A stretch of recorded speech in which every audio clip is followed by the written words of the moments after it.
Isinugod naman po sa ospital si dating Maguindanao Governor Andal Ampatuan Sr. matapos po magreklamo ng kahirapan sa paghinga at panghihina. May live report si John Consulta. John? Yes, Jiggy, no? Patuloy yung binabantayan dito sa V. Luna. Itong si Andal Ampatuan Sr. Ito ay matapos nga siyang isugod kanina na nauna siyang dinala dito sa Taguig Pateros Hospital kung saan siya unang in-examine ng mga eksperto. Pasado alas 12 ng tanghali kanina nang ilabas siya sa Camp Bagong Diwa at dinala dito sa Taguig Pateros District Hospital sa Bikutan. At matatandaan nga dito si Patuan, siya yung isa sa mga akusado sa kaso ng Maguindanao Massacre kung saan 58 katao ang pinaslang at ibinahon kabilang ang ilang mamamahayag noong November 2009. Bukod Jiggy sa kanyang mga bantay ay kasama ni Ampatuan ng ilang mga kaanak.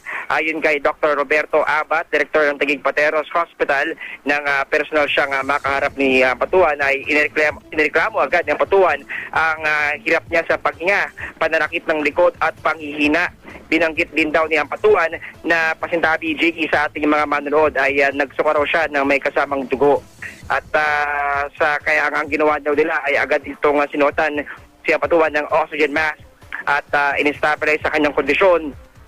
At binitbit daw si Ampatuan sakay ng isang stretcher papunta sa x-ray room at laboratorio ng ospital.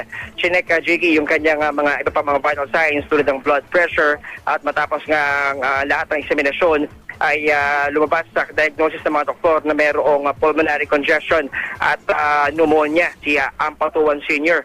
Bagamat kaya naman ng hospital daw na tugunan ang sakit na iniinda ngayon ni Ampatuan Sr., sinabi ni Dr. Abat na binabuti nila makasiguro at inirekomenda nila ang paglilipat nga rito sa mas malaking ospital na merong intensive care unit sakaling kailanganin ito.